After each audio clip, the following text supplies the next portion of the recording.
Okay, so I have one question for the presenters. If you can start a business in a minute, why do you need like half an hour to explain it? It started an hour. So yeah. Oh, an hour. Okay. I did read the name of the. I just forget easily. But next pitch, we're going to do it in a minute. So Okay. stay tuned for that next week. I think you need to work your way down to that. We will. Okay, awesome. I'm just going to hand it off to Cool. you guys because everybody probably knows who you are anyway. And if they All right. don't, they are in an hour. Awesome. Thank you. Thank you, Mike. Thank you, Hub 101. Thank you guys for having us here.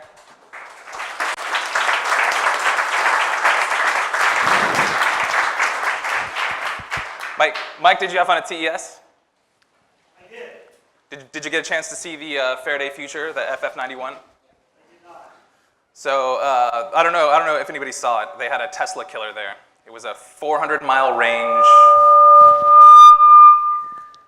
It was a 400-mile range, zero-emission vehicle. How many people here would like one of those? Yeah? What if I told you that 20 years ago, my brother and I made exactly that? I was a physicist at UCSB College of Creative Studies. I came up with a novel concept for a motor. It was 25 pounds, 100 miles to the gallon, 400 horsepower, and in the car that we put it in, it was a range of 400 miles. I tried to find an engineering firm to build it. Everybody told me it wasn't possible. I went home over a holiday break. My brother was 15 at the time. I think we need to invent a better microphone. I left the drawings there since everybody said it wasn't possible. I went back to school. A month later, Bryan had prototyped our first version of the motor. I took it around to my professors. Everybody thought it was amazing. Everybody said, you gotta quit. You gotta go do this. This is going to be incredible. This is going to be the next big thing. So we did. We took that first step. We started a company. We got a team of 5. We got molds, we got machines, we got parts, we got a loan, we got investors.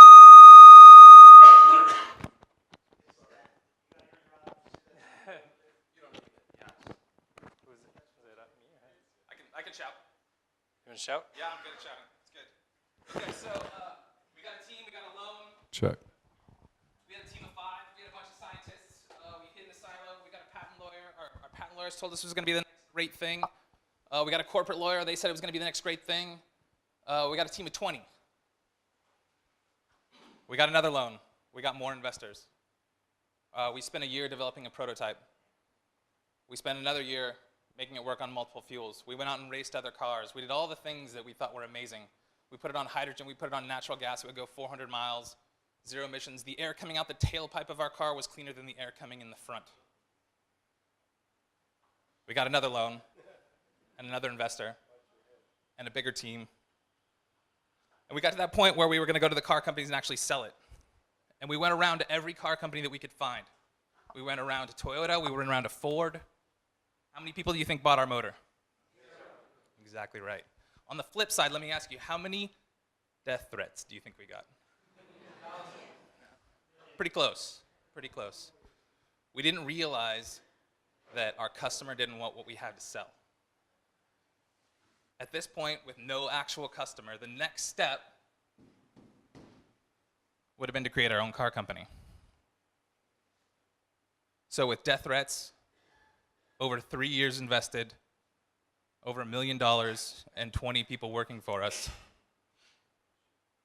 we couldn't go up, but it was a long way down. So let's stop you right there, right? Since you got into this story and we haven't introduced ourselves, so my name is Bryan, and that guy up the ladder is my brother Erick, and together we've been doing startups for over 20 years now. This was our very first one. We've learned a lot since then. Made a lot of mistakes, probably mostly mistakes. Probably everything that we do is a mistake, but we learned from it, right? You rolled it into the next one. Currently we run Matter Labs. It's a startup studio and a corporate innovation lab. So every year we probably make anywhere from a couple dozen startups, and we also see and mentor another couple dozen. And then we have over 50 clients that we consult, mentor, advise for throughout the years. So we see this story quite a bit. You come in at this late stage, and they're this far up the ladder, and you turn around and you ask yourself, how did I get here? How do I get down from this gracefully? How do I not let all the people that I borrowed money from, that I sold the dream to, that I employed? How do you get down from here, right? What do you do? And most companies are, the only way is to go up. Let's just toss more good money after bad, as they say, right? Let's just keep going. But what we figured out over the years is down there at that very first step, if you can figure this out, if you can do step one right, all the other steps are so much easier. If you need to get off at the first step, it's easy, right? No big deal, not a problem. So what we've learned is how to do that first step very well, very fast, very easy. And that's something we want to share with you a little bit today. If I can get back to the slides. Come back to this later. Yeah. Don't forget this car. I'll tell you guys about this later. This is the car that we used to race on a regular basis and beat around the track. So, and this was kind of our mantra back in the day, right? It was built a better mousetrap. People will beat a path to your door, but it was beat a path to your door with a death threat. So, one of the things we want to go through real quick, right, is everyone has their first step. Depends on your industry, depends on what you do. Your first step has been told in 100 books, 100 ways. What's that? Sure. So we're going to just go through real quick with our 20 plus years of experience, the key points that we've figured out in that first step and how to get there. And we'll go through them real quick because everybody's got their own, but we'd like to give you just a few things. So one thing that we learned early on, don't come up with a solution. Get committed to solving a problem first, right? If you come up with your product design, if you come up with something and you start looking around for customers, it's too late almost. Start with the problem, get committed. One of the things that you figure out is, people don't want drills, they want holes, right? A lot of you have heard that, but a lot of us don't listen to it. You just think, oh, I got this better mousetrap, it's gonna be good, I'll go find customers. And then as you get into it, you figure out, really no one cares about the mousetrap, right? They just want the mouse gone. Some people want it alive, some people want it dead, doesn't matter. If you don't know any problems to solve, come here, come to the hub, talk to Greg. Greg here's 100 problems, right? You know your own problems. Scratch your own itch. Find something that bugs you. What do you have that's out there that you want to solve that you can't find a product? Or you found a product, it's not as good? Find it. Scratch your own itch. We do this constantly. We have all kinds of things. And most people, if you talk to them for 5 minutes, can figure out something to complain about, right? Something that's not quite right, how a product is, right? If you scratch your own itch, at least you know you have customer 1, and probably your friends are customer 2 and 3 because they're just like you, right? So Kinko's founder, Paul Orfalo, sorry, I should know this one off of it. I see it and it messes me up, right? So he said, anytime you see a line, people standing in line, there's an opportunity for business. If they're willing to stand in line to pay for something, there's a business opportunity, and that's how he started Kinko's. Most of you guys know the story about how he did that, so we won't stick into that one too long. Solutions, right? Obvious, gotta have a solution for the problem. Come up with as many as you can. Figure out multiple ways to solve that problem. And why is that? You're gonna find out that not only is there one way to make a hole, there's multiple ways to make a hole, right? We find that in a lot of the stuff that we start up. Find the people who have the problem, see what their solution is, see how they're solving it now, see what they're doing that is solving it but not quite doing it. How can you do it cheaper, right? Simple stuff, but we forget this, right? We get all the way up the steps before we asked it.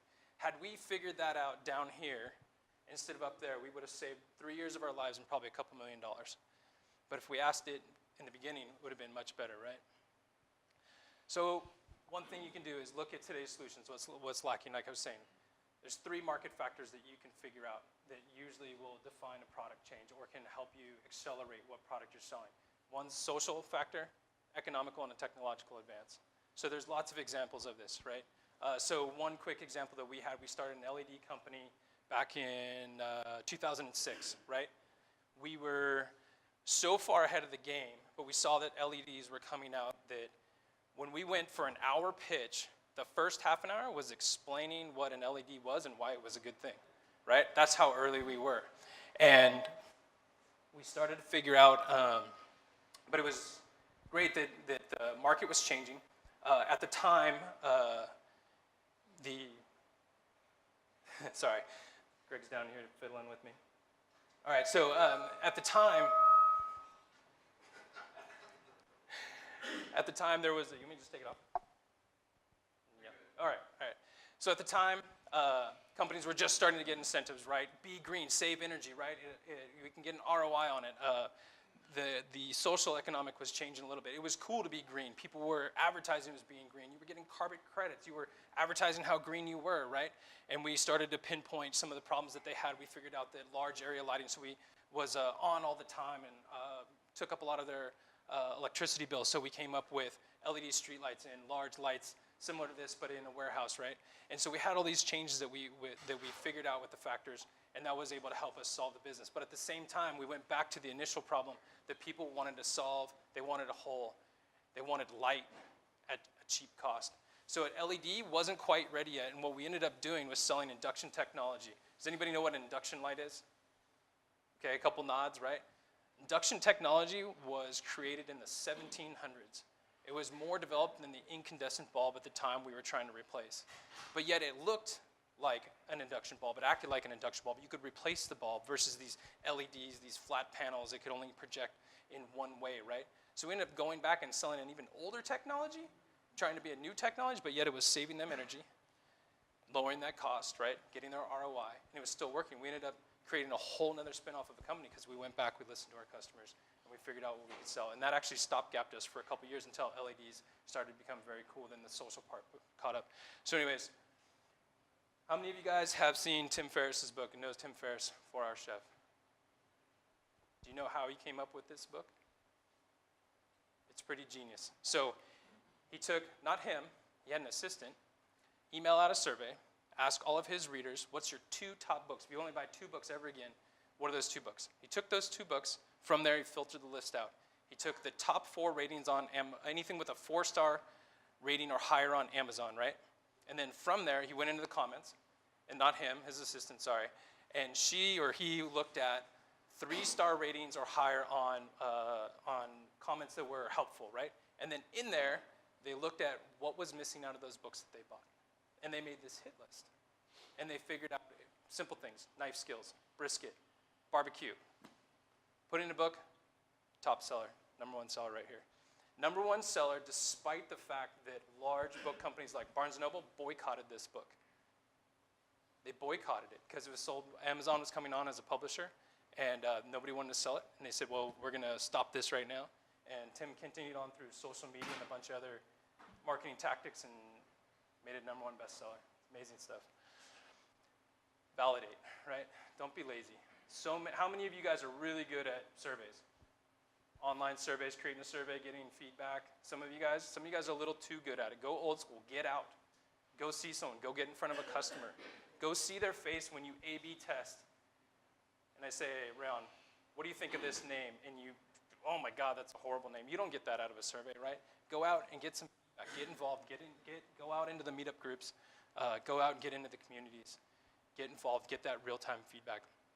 If you're not embarrassed by your first MVP, your first product demo, you work too long on it, you work too hard on it, okay? Dropbox.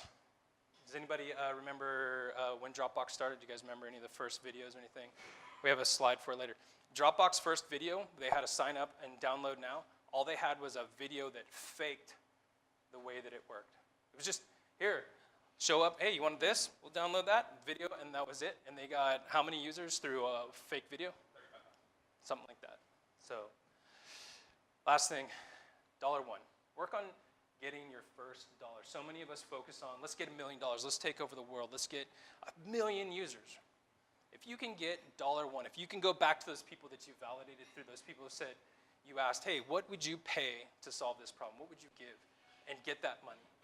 And then rinse and repeat, do it over and over again. If you can actually get that first $1, now you have something that's worth taking those next steps. Focus on, there's a great article, it's 1,000 True Fans, and we have it in the slide deck with a link to it. Focus on your first 100, do it well.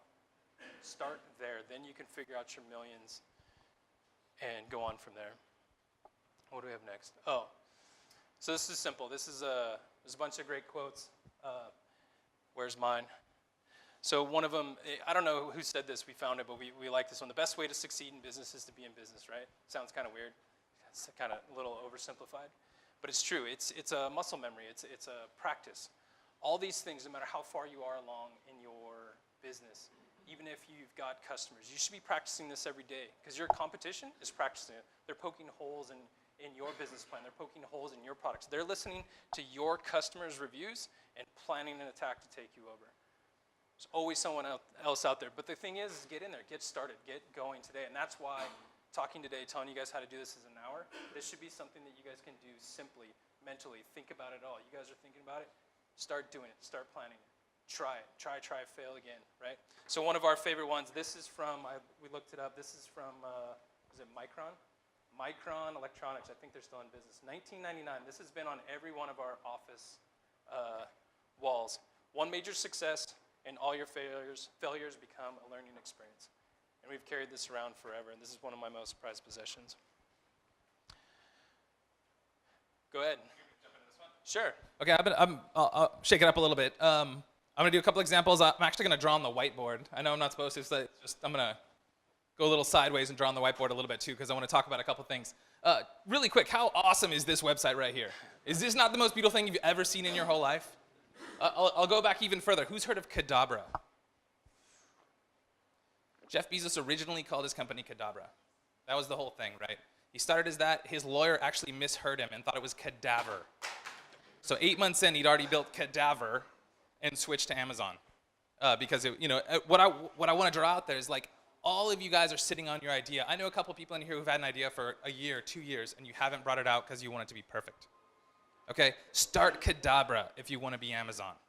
Don't worry about getting it out there and it being terrible. Don't worry about the fact that your logo is obviously made by your grandma or something, right? Don't worry about those things. Like Bryan put the quote up there that if you're not embarrassed, you're launching too late. And it's very true. Other people are already out there. You need to get in the game with what you have. I'm going to draw on the board. This is going to be a hard thing real quick. But this is, can you hand me that blue pen right behind you?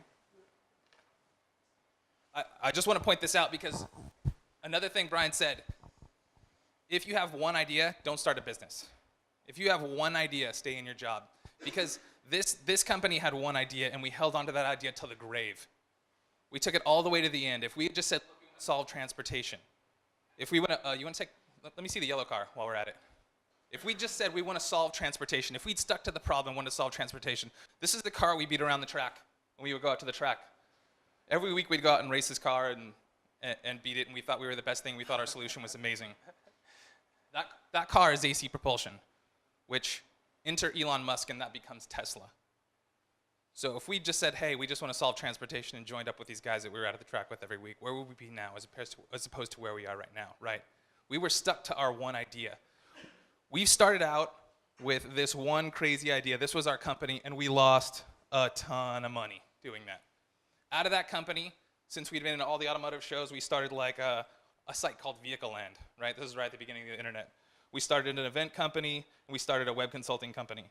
And each of these companies spurned other things, right? Our event company spurned a marketing company. Our vehicle company started a headlight company, which turned into an LED light company. And we ended up with our best exits over here selling 3 lighting companies, which we never even would have known was a thing if we hadn't started this company that was a terrible failure. So I think the biggest problem I see in the industry today is that so many people are afraid to fail. So many people are afraid to fail that they don't even start. And I know we mentor a lot of groups here, and a lot of people don't even get out the door because they're afraid to fail. Or they won't put their site out there because their logo is ugly. Right? Or they can't write copy, or their website's not right. So some of the things I'm going to go over in the next minutes is going to be sites and tools and tactics to get you past some of those hurdles. Easy things you can do. There's logo makers, there's websites, there's WordPress, there's Wix, there's all kinds of things. These things shouldn't be hurdles anymore. Here's another good example. Oh yeah. Have you guys heard of these guys? The Facebook, they're going to be awesome one day. Don't be afraid. Don't be afraid for it to be embarrassing or ugly or bad. Get out there and get in the game. This is a great one, right? Who's heard of this awesome company? Odeo was Twitter. They had this amazing podcasting platform that came out just before iTunes started doing podcasts. And they ran into a brick wall and later became Twitter, right? But they weren't afraid, and they got out there, and they got in the game, and they had IP, and they had tech, and they had people, and they had customers, and they had following, and they were able to make this. So don't think that the one idea that you have right now is going to be where you're going to be in 5 years. We had nearly a 50-year business plan over here. which was wrong after year 2, which most of them are right now. If you look at what happens to companies nowadays, we modeled this company after General Motors, right? We were eccentric motors. We were like the new General Motors. General Motors, which took 86 years to get to $1 billion. Look at companies nowadays. How fast does that happen? It's not 86-year life cycles anymore. Now we're talking about companies who are hitting $1 billion within 2 years, right? And that's becoming more and more the norm. You look at companies like Groupon, who we'll talk about it later. Groupon wasn't Groupon when Groupon started. Does anybody know what Groupon was? Groupon was the point. They wanted to get, for social good, people to come together to have a cause, and they realized while people were coming together for causes, one of the causes, the cause that got the most attention, was saving money. So they pivoted to Groupon, where people could come together and save money and get coupons, and $1 billion later. So the point, by classic definition, would be a failure, but I would gladly take that failure to have Groupon. So my big point in the middle of it all is to reiterate, to get out there, to get in the game. Once you're in the game, then you can pivot and move and change your company, but you won't know any of this stuff. We would not have known that LED lights were a thing unless we'd gone out and failed in all these other companies leading up to that company. Here's Pinterest, right? Even just the highlights, right? Took a jump, just do it. I don't know if you guys can read that from back there, but basically it was girlfriend convinced him, just do it. No good ideas are bad. Found a co-founder, built an app called Tote. Anybody remember Tote? Nope. Doesn't matter, right? Switched it around, figured out that it ended up being Tote was, let's build, I'm gonna go on to websites and I'm gonna build, was like a shopping, like an ensemble, right? I'm gonna go add this shirt. Collections of clothes I like. Collection of clothes, right? And then from that, from listening to his customers and seeing what people are using, came up with Pinterest, came down, and grew at 25 million users in like a couple months, right? Here's Snapchat. This is Snapchat's first site. Awesome, huh? Right? Dropbox, as we talked about before. So one of the things that we want to share here, we're going to get into it, is the rate of speed. At that time, the internet wasn't even the internet. Google wasn't out. This is before the .com era. I mean, we were living in San Jose, but it wasn't Silicon Valley. It was the .com boom hadn't even hit yet. I mean, we were buying books to try and figure out code a couple years later, right? I mean, this is early, but in today's world, you guys could all be doing this on your phone while we're talking and be able to do this. You got a break for an hour, start a company. And if you already have a company, figure out your next product line, figure out your next extension, figure out where you're failing, figure out what else your customers want that you're not delivering on, right? So you want to jump into this one? Yeah. You drive. I'm going to drive a little bit. Okay, I'm going to go through some tactics. Bryan kind of talked through some general strategies. We're going to problem, solution, all the way down to velocity to $1. While I'm starting, I was going to maybe pick on a couple people. People are e-commerce, no worries at all. So we kind of came up with some problems and solutions that would touch upon a bunch of different topics so we can kind of play with it. You'll see that I'm going to stay way down at the bottom of this ladder for most of this conversation. The most important thing here is finding a problem, finding a real problem we can solve, and finding a problem we can get our hands around. So I refer to a really famous quote about how important the problem is relative to the solution. You have a little less than an hour now. Oh, cool. Let me toggle. So I'm very lucky that my co-founder is my brother, and we can kind of, yeah, we get lucky enough to talk through problems all the time. We work with big companies who have problems all the time. We have a bunch of these docs. This one's just created for the sake of today. Bam. So problems. We brainstorm problems every day. Our companies on our corporate innovation lab come to us with problems every day. If you guys didn't find a problem in the list before, you don't have an itch to scratch, come talk to us because we have more problems and we know what to do with. We have problems from big companies, we have problems from startups, we have problems of our own. So we gave ourselves a minute to come up with a bunch of problems that we were having. If you want a corporate size problem to solve, come to one of our town halls. We run them every quarter. We did one for medical, one for ag, and we'll do a general one soon where we have large companies come in and they say, here's kind of the state of where our industry's at, and here's like our big issues that we have where we're losing millions of dollars and we need all the help we can get. And we run these great town halls. We had like 50 some odd people, doctors, the heads of Dignity and Loma Linda and Kaiser, all here one night saying, we need help. Here's our problems. Come help us. So if you can't find problems, come ask us. We've got plenty of problems for you guys. So again, I'm not sure if you guys can even read this, but it's like networking sucks, shaving, I hate LinkedIn. We hate the trash jars in the oceans. I don't know if you guys have heard about right here for us, but a little bit bigger than we can handle in an hour within the scope of this. So what do we pick? Oh yeah, the sleep one, right? Yeah, so need more sleep. I don't know how many of you we talked through over the last year that I have a 2-year-old. He has a 2-year-old. So this was definitely an itch we needed to scratch. I hadn't slept well in about a year. My beautiful wife over there gave me an awesome and rambunctious 2-year-old who was allergic to sleep. And if you think you don't sleep with a startup, do a startup kid. Yes. Especially a 2-year-old. Plus baby was, Yeah, that was not a good idea. that was new for us. So there's little Charlie Grace. So, this one of the things that we touch upon is when you look for a problem, finding something that's extremely personal, finding something that's very close to you, finding something that's your own itch will increase your chances of success dramatically. And then making sure that it's somebody else's problem. How many of you guys are familiar with Reddit? Awesome. Really, really good place to go validate problems, right? Everybody goes there to talk about what their problems are. First run through, we went through and, validated just the problem. How many people are having trouble with this? How many toddlers are having trouble sleeping? You guys don't have to read me this. I'm just going to kind of go through it. Also, we're putting this all together at the end, so nobody feel like you have to read or take notes or feel like you missed something. We're going to put it all together so you guys can go through it at the end. We'll send you a slide deck and we'll send you a list of resources. Articles, scientific research. We spent a big chunk of our hour actually going through this, looking through the problem, looking at, it's not just me not sleeping, it's my child not sleeping. How can we get around this? What are the rules of technology in this? Is there any way that we could do something about it? Looking at the actual, this is another cool one because it broke down the actual demographics. And while that's a very good part of breaking down the problem, it's also a good way of breaking down my market. So later on, I know exactly who to go look for when I'm trying people. The most severely affected were single moms. So later when we go and touch upon marketing a little bit, easy to come back to look at that same group of people, to find people who will most need our product.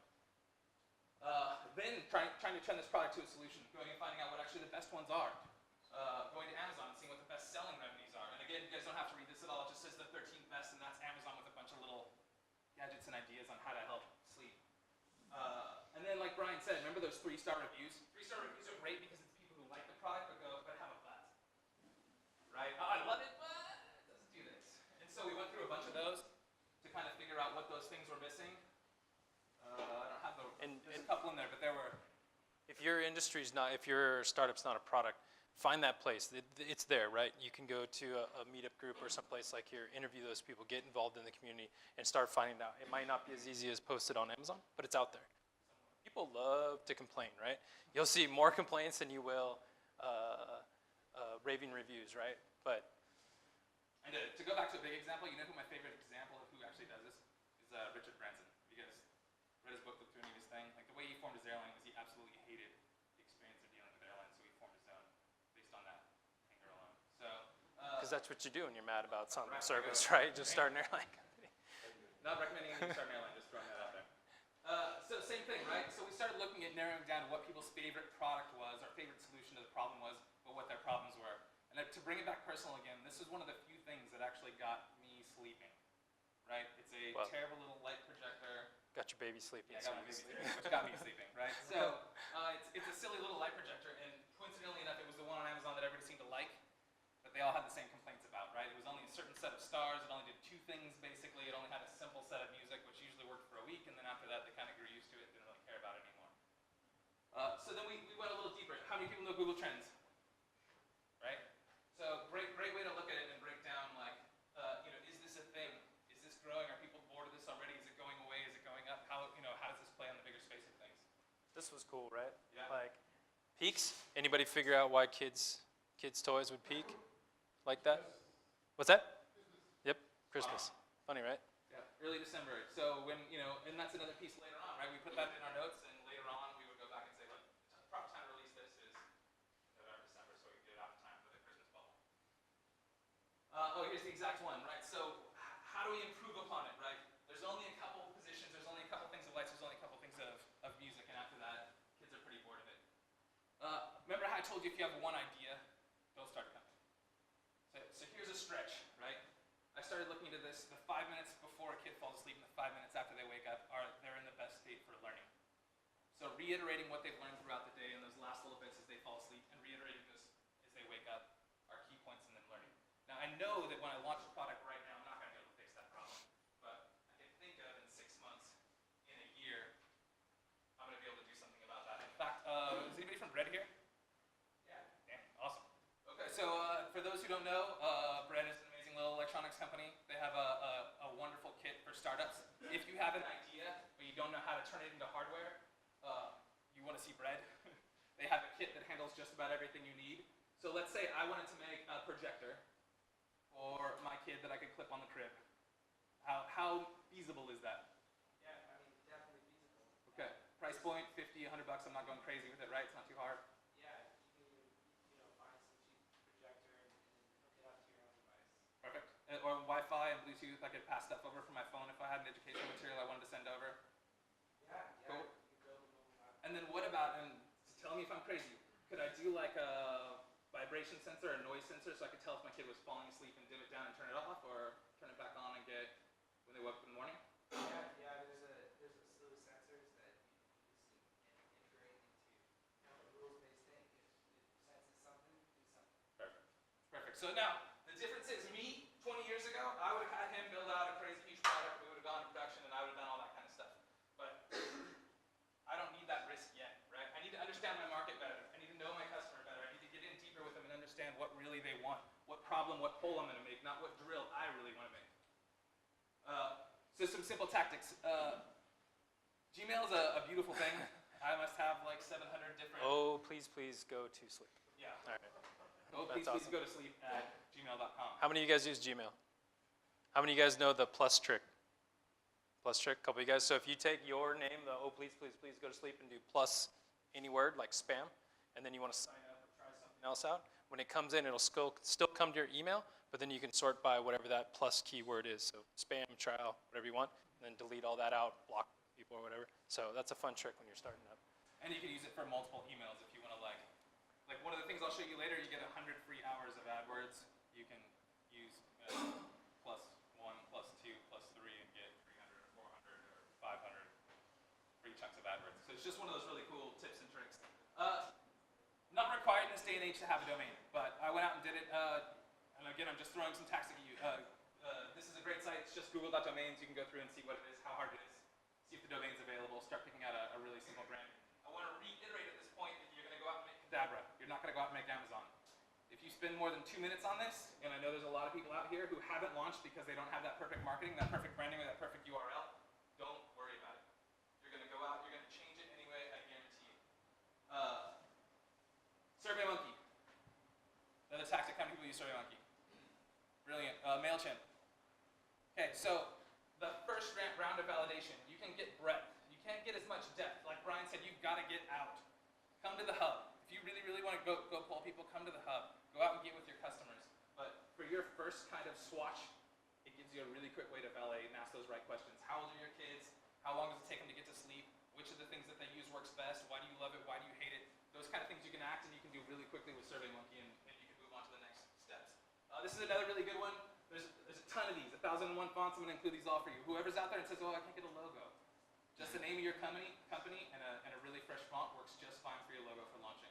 And if you're not happy with that, Creative Market, you can get a logo for 10 bucks.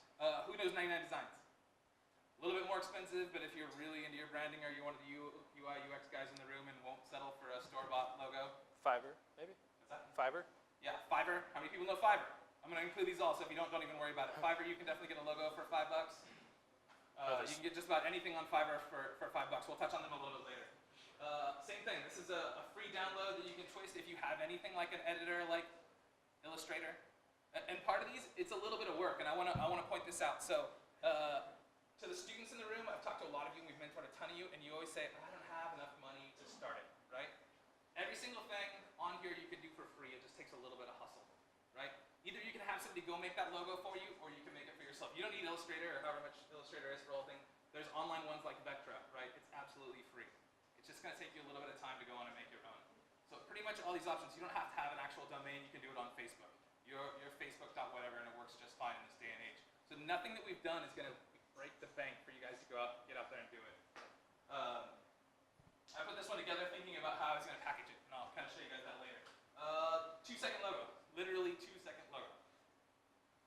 This is That's better than Amazon's first. What's that? It's better than Amazon's yeah, first. Amazon's first, right? So, That's pretty good. but I mean, and there's tons of these sites. I'll include them all for you, right? You can go on search for something that works. And again, I know in 6 months this isn't going to be my logo. But for me to get out there and test and validate it right now, it works perfectly fine. Bought a domain. Again, this is all, I think we're 24, 25 minutes in right now. Something like that. Bought a domain and bought a WordPress site. How many people use WordPress? 28% of the internet right now runs on WordPress sites. Super easy to build. It's as easy to use as Microsoft Word. How many people can use Microsoft Word? Everyone say. It's that easy. Wix and Squarespace are just as easy. I usually lean towards WordPress just because I know there's a lot of plugins. If you want to do a shop, if you want to do questions, if you have certain things you want to build into a site, you know, if you're going to have a members-based site or whatever, they already have a ton of plugins that work out great for those. WordPress, went in, build WordPress. Again, 25 minutes. Shopify, how many people know Shopify? And if you don't, it's an amazing, easy way to get a store up there and get out there and start selling something if you want to start selling something. So still took 2 minutes, literally 2 minutes to make a Shopify store, to attach my account, to put in a product. I started, here's an online projector. I think I have a picture of it. I'll grab you another picture later. This is a silly site called Overload. It's a plugin for Shopify. You can go onto like Alibaba or someplace like that and import products and drop ship and they handle everything else. So if you literally, like, again, students, if you don't have enough money to do the rest of this, you can go on here, you can go to Overload, you can find a product that's on Alibaba and you can sell it here for twice as much and make the money to do the rest of the stuff on your site. Their product. If I want to sell the one that Brett's gonna make. That's a fantastic question, right? So I'm gonna sell a little projector here, right? It's a cardboard projector with a magnifying glass on the front, which is basically just this. And your cell phone goes in the back and it projects an image on the ceiling. So when I first of all didn't believe it worked, so you can see my beautiful prototype I built right here, right? This is another one of those, don't worry about it being ugly. If anybody wants to try it out afterwards, you guys can come over and try it out, it actually works. So what'll happen here is, I can sell this, I can see what people love, I can see what people hate, I can see what they really want out of the product, what it does, what it doesn't do. I'll have 100 customers of this, I'll have $12,000, right, that I can then go forward and pay Red to build my next prototype. And the nice thing with all this, with the Overload and the other ones, just you can drop ship direct. So you're advertising, somebody else handles all the shipping, all the customer service, everything, no cost to you. It's just passed through. You can collect money. So don't think you have to buy stock, have it, mail it, all that stuff. It's simple. Just do drop ship. Easy.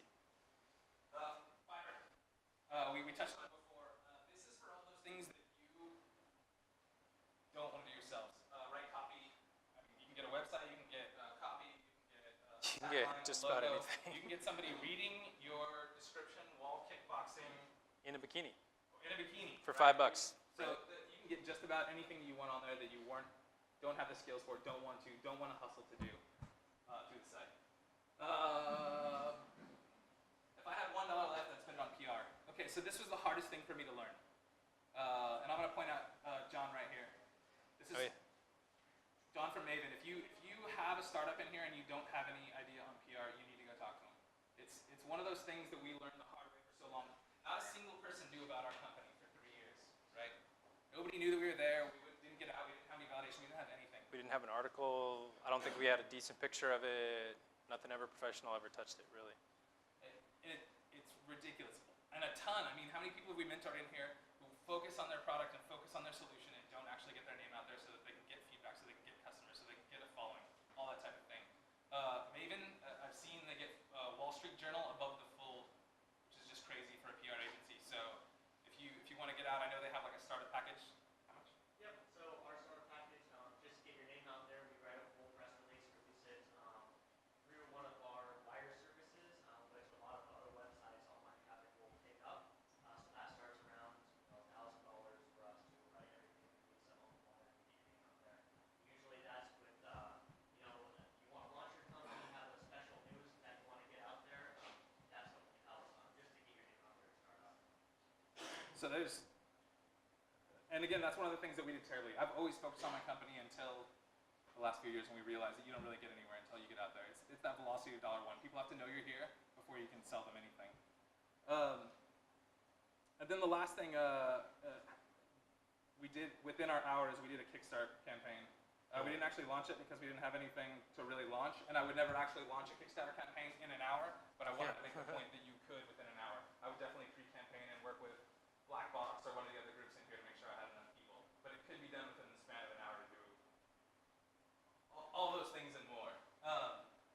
can show you guys more tactics and tips, but that's the vast majority of what I wanted to show you guys. And I just want to leave you guys with this, like, where we were over here on this ladder, we didn't have a community like this. We didn't have the resources and tools. It comes down to hustle and grit now. There isn't much you can't do. If you have a good idea and you have the grit, if you have the hustle, you guys can get out there and do it. And if you can't, come in here and tell somebody what's stopping you, and I guarantee you that one of the people within this community will get you over that speed bump and get you out there. I was just going to put up the other one. Eric, as Eric mentioned, we put all the links into a resource doc just so nobody had to take notes. There's 1,000 other ways to do this within an hour. There's a bunch of sites. So email us if you want the slide deck. It's in there. We list out everything that we do, list out all the resources. Not only those ones that are online, local ones out here out of the hub. We've got all the contacts that we kind of mentioned throughout. The whole point is just, it's like a muscle. Start exercising it. Get better at it. No matter how far you are along in your business, start practicing. Start thinking through this stuff in 1 hour. Every time you see a new product, every time you come up on a problem, run through that scenario. Start figuring it out. Start validating. How can I do it better? How can I do it faster? How would I do it? And it'll improve your business no matter where you are in your business today. So. I think that's a perfect point, right? How many people here want to sell a $1 billion company? Okay, how many people here would go into the gym and be able to bench press 400? I'm hoping nobody. That dude. That guy right there. Yeah. 5 months, right? But the first day, how much did you bench press? The first day, how much you bench press? Like $399 or something? All right, so, he had to work on it. The point is to get in the gym, right? That's the whole point. You guys all have the tools, you all have the resources, especially with the help of Hub 101, who I can't thank enough for being out here and being able to bring you guys all and get you guys going. Do you want to close it out?